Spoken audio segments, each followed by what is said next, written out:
आप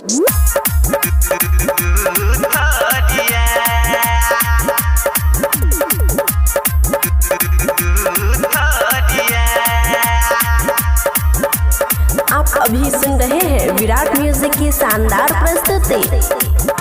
सुनो सुनो यो गान पाती बाबा मोरिया, सुनो सुनो यो गान पाती बाबा मोरिया, लगे आलचिया हाले लड्डू थरिया, लगे आलचिया हाले लड्डू थरिया। सुनो सुनो यो गान पाती बाबा मोरिया, सुनो सुनो यो गान पाती बाबा मोरिया, लगे आलचिया हाले लड्डू थरिया, लगे आलचिया हाले लड्डू थरिया।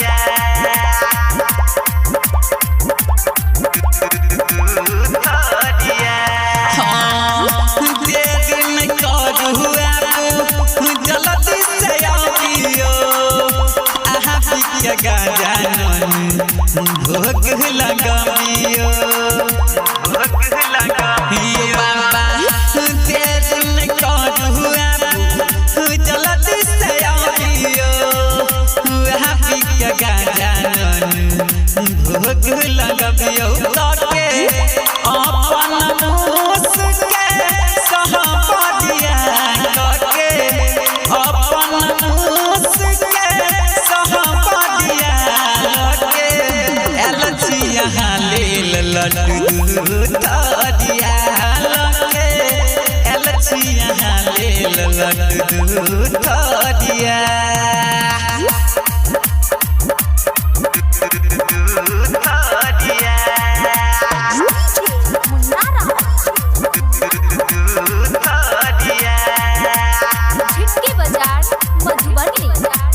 Presented by Virat music.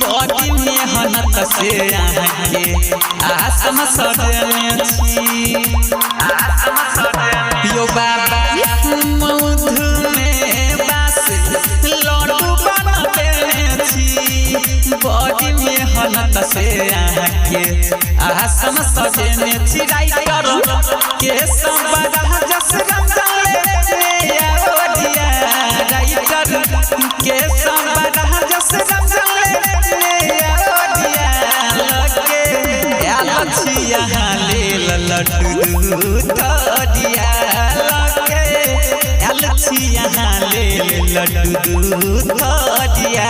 सुनो सुनो यो गान पाती बाबा मोरिया, सुनो सुनो यो गान पाती बाबा मोरिया, लगे आलचिया हाले लड्डू थरिया, लगे आलचिया हाले लड्डू थरिया।